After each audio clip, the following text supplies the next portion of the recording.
Entonces hemos dicho que la norma no nos permite poner más de 6 remaches o tornillos en la misma línea, porque llegamos a la situación que los remaches extremos trabajan mucho y los del medio trabajan muy poco.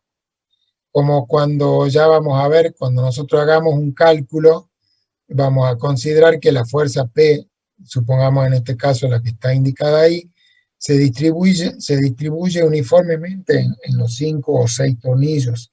¿Mm? Entonces, si nos alejamos mucho de esa hipótesis, vamos a estar en problemas. Por eso se limita la cantidad de tornillos en fila, en la misma línea. Esto es importante porque ustedes, cuando calculen una unión, ya lo vamos a ver en el práctico, van a calcular cuántos remaches o tornillos necesitamos en la unión. Entonces después vamos a tener que ver cómo la distribuimos para cumplir lo que dice la norma de separaciones entre ellos, etcétera, separaciones a los bordes, y también cumplir con esta condición de que no haya más de 6 en la misma línea. Bueno, ¿cómo es el cálculo de las uniones remachadas? Vamos a hacer un repaso rápido. Los remaches se calculan, ya hemos dicho las dos posibilidades de falla, vuelvo un segundo para que la vean, esto, pueden fallar por corte o por aplastamiento. ¿Mm?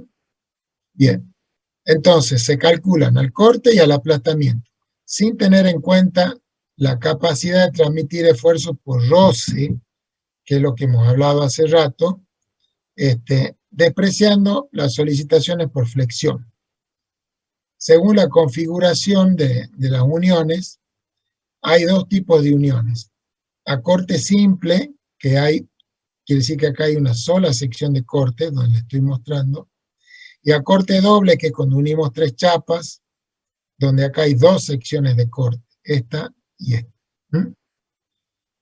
Acá en amarillo le ponemos la situación real, digamos, de que el CIRSOC actual no considera el desarrollo del estudio, en realidad, de las uniones remachadas, porque las considera en desuso. Si queremos remitirnos a un cálculo de estas uniones, tenemos que utilizar el reglamento viejo, el anterior, basado en el CIRSOC 301 del año 82.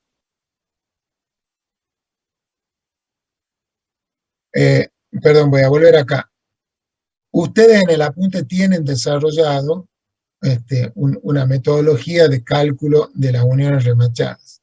En realidad es muy igual, con muy pocas diferencias, que las uniones realizadas con tornillos.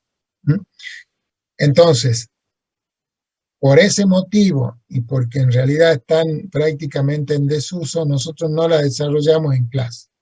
Ustedes en el apunte la pueden ver, la pueden seguir, pero en realidad responden al mismo análisis que vamos a ver para las uniones con tornillos comunes. Pasemos entonces a las uniones con tornillos. Las uniones con tornillos tienen una serie de ventajas, que son las siguientes. Tienen un buen comportamiento frente a distintas solicitaciones. ¿Qué quiere decir eso? Que trabajan bien para uniones que estén traccionadas, que estén flexadas, que estén comprimidas. El elemento trabaja bien. Son simples de ejecutar, no como el remache. El remache nosotros, aparte de ejecutar, hacer los agujeros en la pieza, después necesitábamos alguna máquina seguramente, ya sea hidráulica, neumática, etcétera, o mecánica, para ejecutar el remache.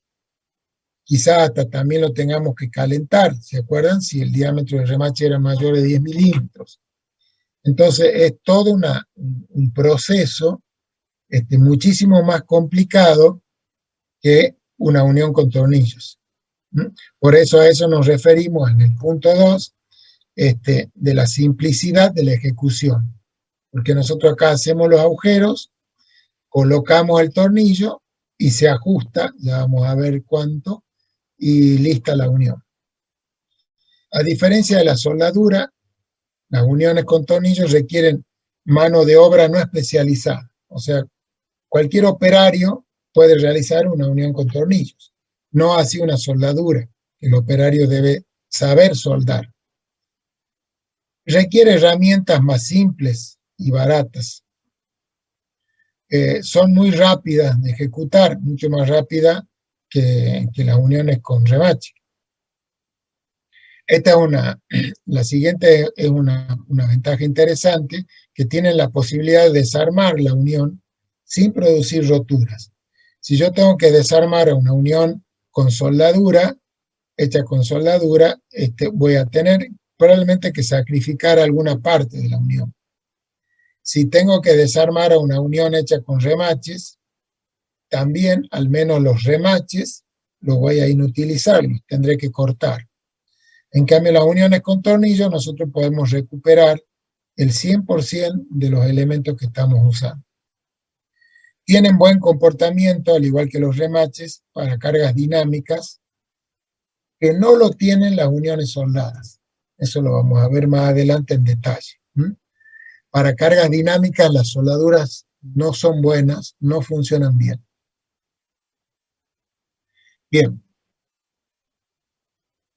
Acá vamos a ver las características, digamos, geométricas de los tornillos y los elementos que componen una unión atornillada. Acá nosotros vemos un tornillo común, también lo llamamos bulón. Tiene una cabeza hexagonal y un vástago que puede estar parcialmente enroscado en su extremo, y también ustedes van a ver algunos tornillos que están totalmente enroscados. Pero este sería el tornillo más apropiado para usar en las estructuras metálicas. Se alojan en un agujero de mayor diámetro practicado en las chapas y luego se asegura su inmovilidad mediante la tuerca, que es lo que está acá. Acá está la tuerca vista en plano. Acá hay otro elemento que también es importante, que es la arandela. Perfecto.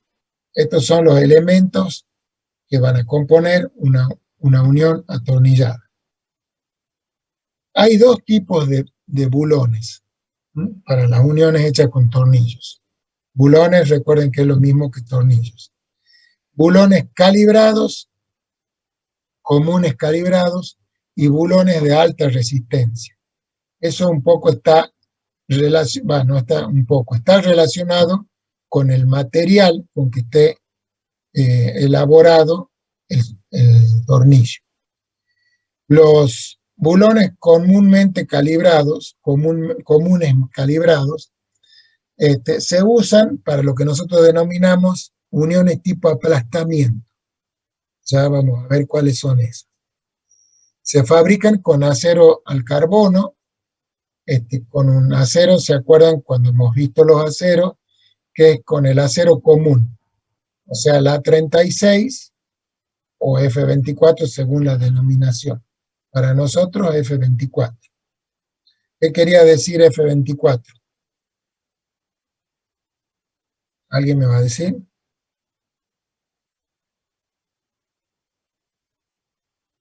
¿Qué quiere decir un acero F24? Hemos dicho que es un acero común. ¿Qué es el 24? Fluencia, ingeniero, creo que era. Fluencia, exactamente. Fluencia 24 megapascal, creo. Exactamente. Bien, bien. Eso quiere decir el acero. Nos vamos a tratar de referir siempre a nuestros aceros, que son los que tienen la letra F. El otro es el acero americano, digamos, pero también lo van a encontrar, por eso es el A36. Bien, F24. ¿Qué es el 24? Es la tensión de fluencia, o sea, 2.400 kilos por centímetro cuadrado, si lo ponemos en esa unidad, y el denominado acero común, un acero de carbono, pero acero común.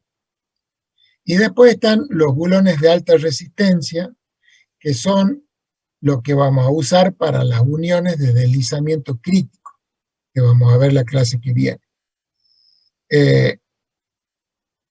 Estos ya bulones de alta resistencia ya se fabrican con aceros aleados, con carbonos templados o aceros aleados.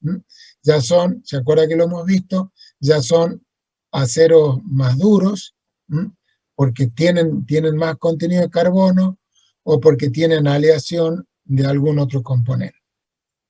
Eso lo vimos en la otra clase anterior.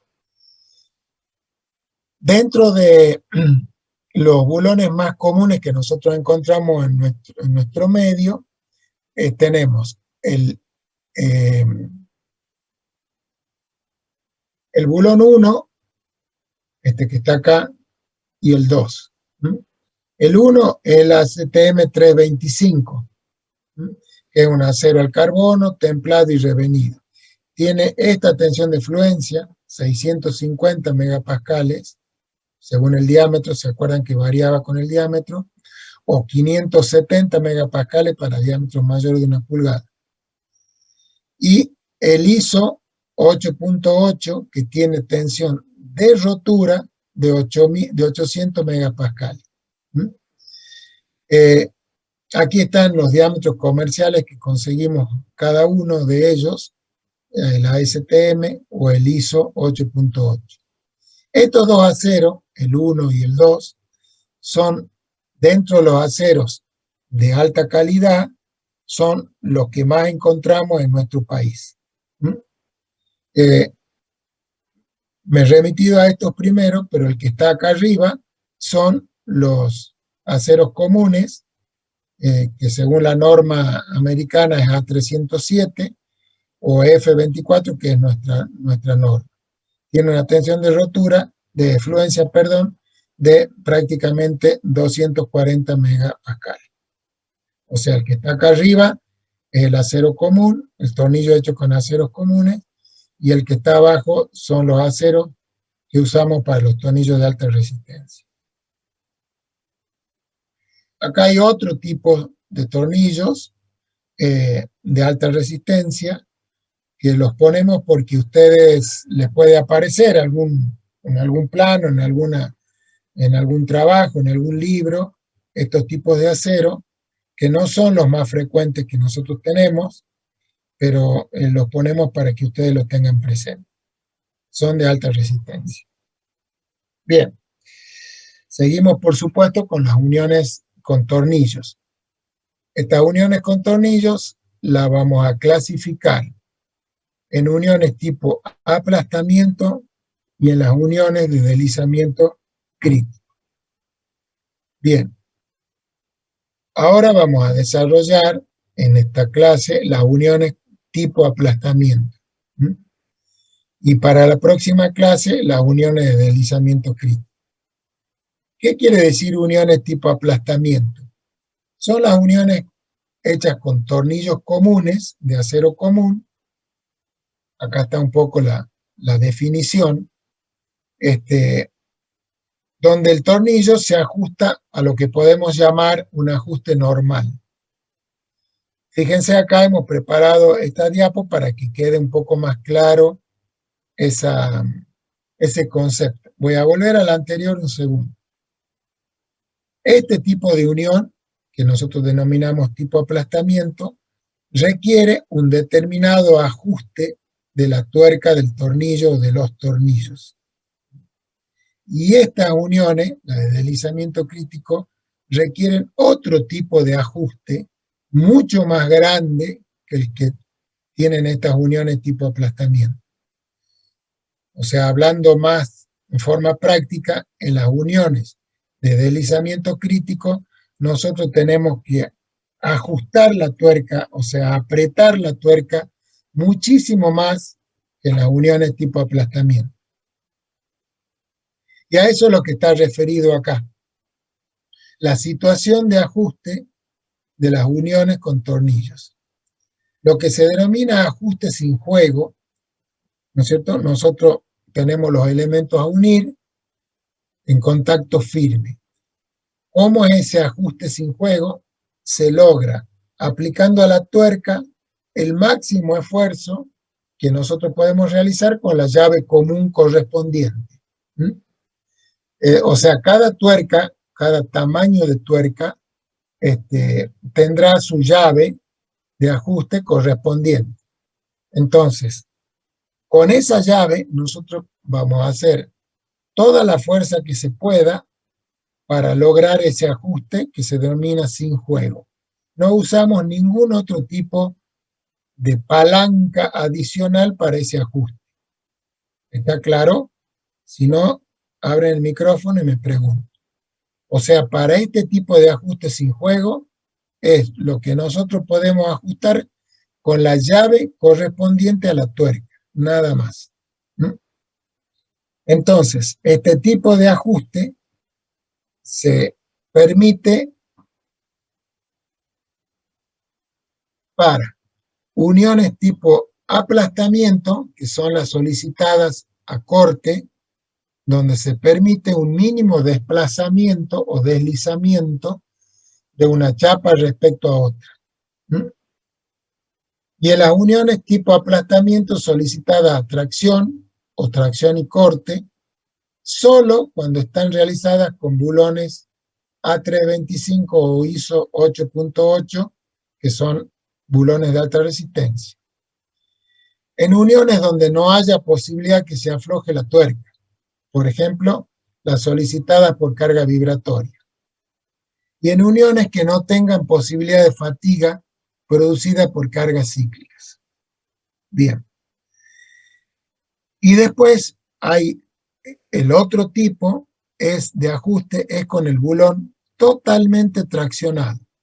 En este caso, el vástago queda traccionado con una tensión del 70% de la tensión de rotura. Este es el ajuste que necesitamos para lograr las uniones de deslizamiento crítico que vamos a ver más adelante. A ver, si no hay algo claro acá, quiero que me pregunten porque estos conceptos son importantes. Vuelvo un segundo al anterior.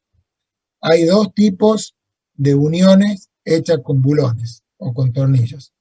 La de aplastamiento, que se llama tipo aplastamiento, y la unión de deslizamiento crítico. Le introduzco acá otro concepto que quizás le sirva para clarificar más esto. Las uniones tipo aplastamiento, nosotros vamos a ajustar las tuercas, vamos a ajustar ese tornillo lo máximo posible con la llave común. Y vamos a lograr una unión donde el tornillo estará muy bien apretado, pero que sí se permite un pequeño deslizamiento de una chapa respecto a la otra. De la chapa, como decíamos antes, de las dos chapas que están traccionadas. Entonces ese pequeño deslizamiento o desplazamiento de una chapa respecto a otra va a generar el aplastamiento y va a generar el corte en el tornillo. ¿Sí?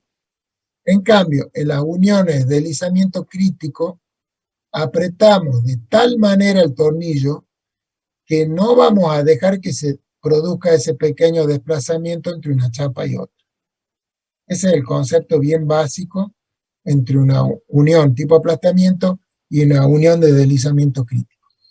Y eso es muy, muy importante que ustedes tengan incorporado el concepto porque si no se le va a mezclar las formas de trabajo que tiene una unión con otra. En la unión tipo aplastamiento se produce corte porque se produce un pequeño deslizamiento o desplazamiento de una chapa con respecto a la otra. En cambio, las uniones tipo de deslizamiento crítico, bien ejecutadas por supuesto, no va a haber deslizamiento de una chapa con respecto a otra. Por lo tanto, no va a haber corte en el tornillo, no va a existir. Si no está claro, por favor, pregunta. ¿Se acuerdan esto? Es lo mismo que hemos visto para remaches. donde están las dos chapas y todas las solicitaciones que suceden en las uniones tipo aplastamiento, que son las que estamos viendo. No olvidemos por ahora las uniones de deslizamiento crítico. Estamos en uniones tipo aplastamiento, que es lo que yo le mencionaba recién. Esta fuerza que tracciona la chapa superior y esta que tracciona la inferior, por más que yo haya ajustado este tornillo con la tuerca de manera correspondiente, como es una unión tipo aplastamiento, va a haber acá un deslizamiento de esta chapa respecto a esto, y por lo tanto va a haber aplastamiento y va a haber corte en esta sección. Fallas. Entonces, acá la vamos a ver un poco más claro. Las posibilidades de falla de la unión tipo aplastamiento son corte del bulón. Fíjense acá. Se corta el bulón. Desgarramiento de la chapa desde el agujero hacia el extremo libre. ¿Qué pasa? Yo tiro tanto esta chapa de arriba, ¿sí?, que se puede rajar la chapa, así como está acá, desde el agujero hacia el extremo libre. Acá es donde termina esta chapa, o sea, ahí. ¿Sí? Se puede rajar la chapa. Ese es el punto B. El punto C, aplastamiento del bulón. El bulón se puede flexionar de esta forma por el aplastamiento que tiene generado por las chapas. Esta es la situación de falla menos frecuente. Aplastamiento de la chapa.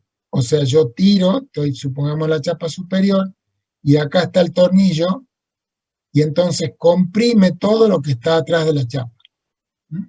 Y la aplasta. Por eso se llama aplastamiento de la chapa.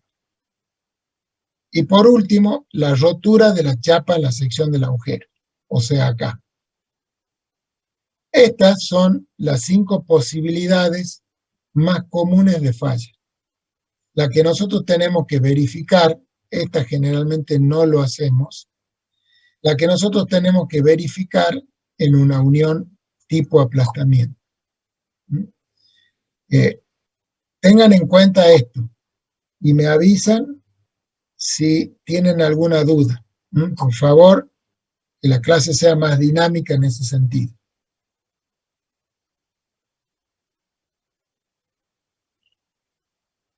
Bueno, si la unión está formada por más de un tornillo, ¿no es cierto? Supongamos aquí está formada por 3 tornillos, las posibilidades son similares.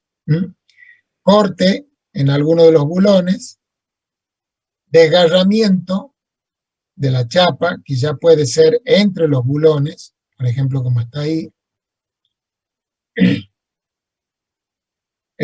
Si la unión es de corte doble, puede suceder el corte doble, o sea, acá, el aplastamiento de la chapa, como está acá, y la flexión del tornillo, en este caso, que es más larga, digamos, es más largo porque tenemos 3 chapas. O sea, es prácticamente lo mismo que para el ejemplo de un tornillo, pero acá hay varios.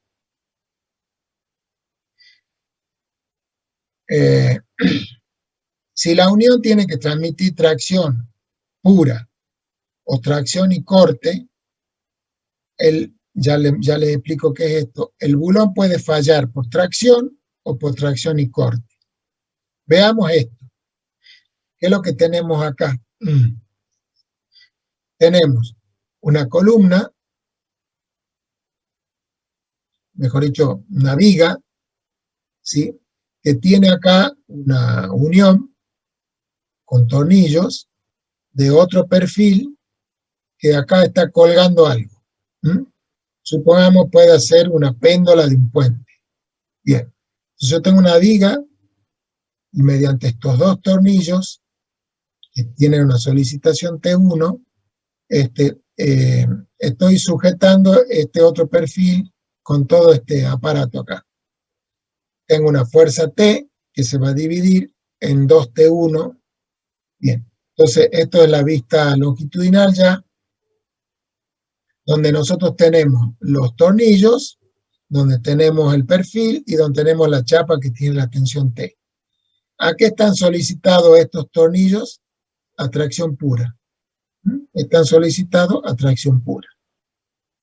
Veamos este otro ejemplo. Una columna que tiene una chapa con una viga. Esta es una viga. Y tengo acá 4 tornillos.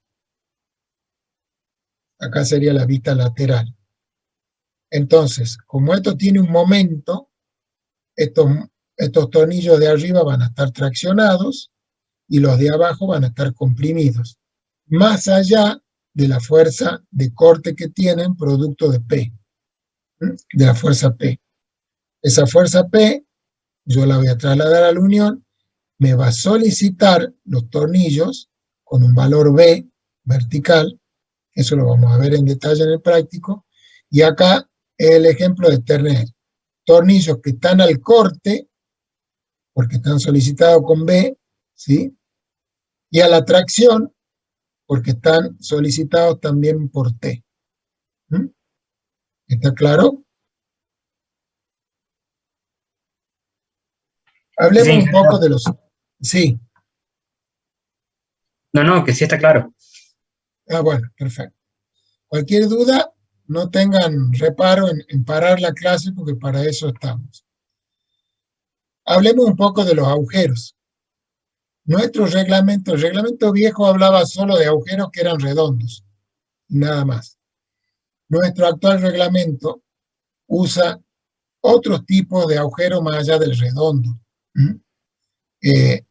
Usa, acá están en negrita, están los tipos de agujeros que tenemos. Los normales son los comunes, llamemos así, que se usa tanto en las uniones tipo aplastamiento, que son las que estamos viendo, como las de deslizamiento crítico. Los holgados son también agujeros solamente redondos,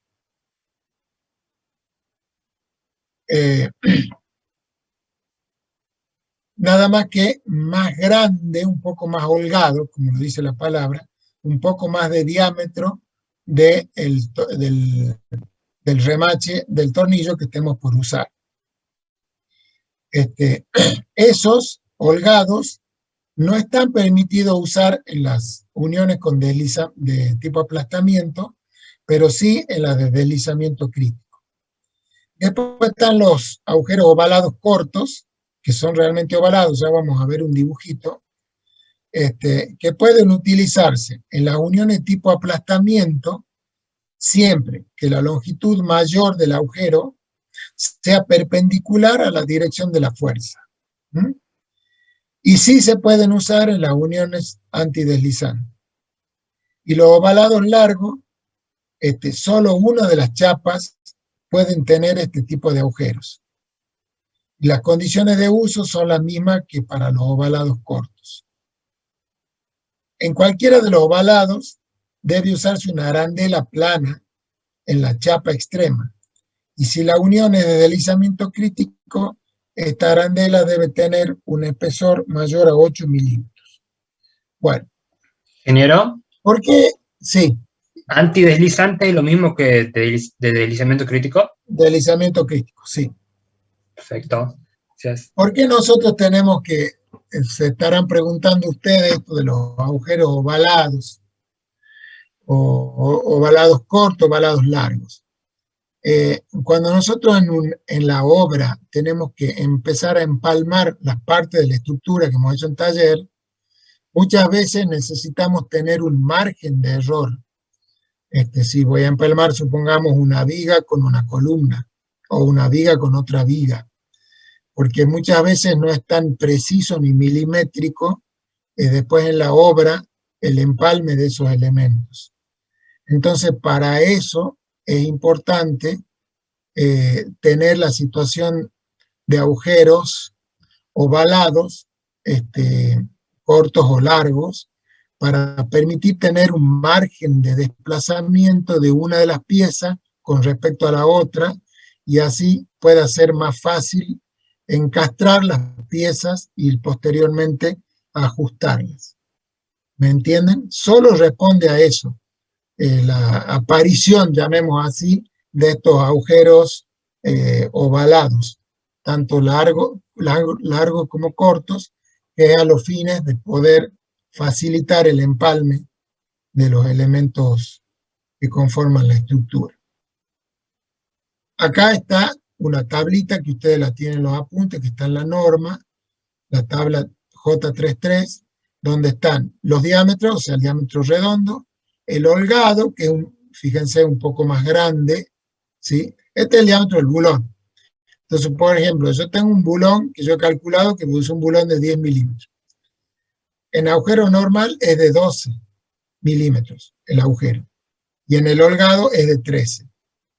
Bueno, acá justo no aparece en la tabla, pero acá me da la medida 14 por 18, la primera medida es el diámetro chico, o sea, este, y 18 es el diámetro largo.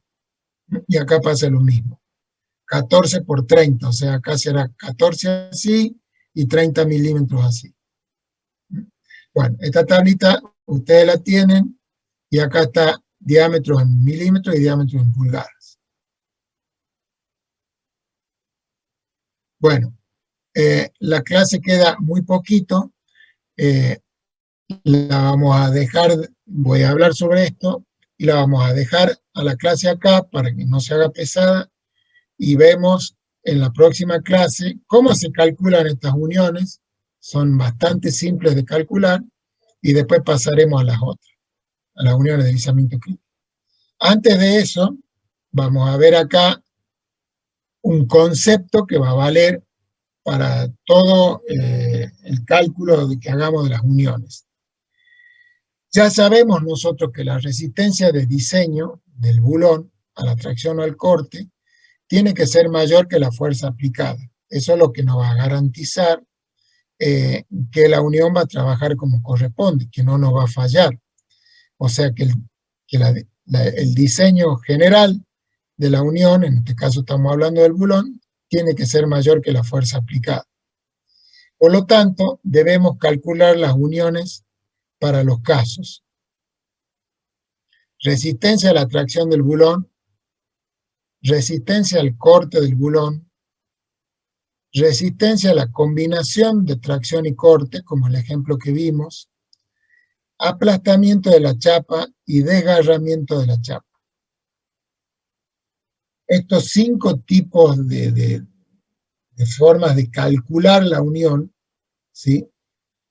O sea, a ver, me expresé mal. Nosotros tenemos que, para calcular bien una unión tipo aplastamiento, tenemos que calcular todas estas posibles fallas.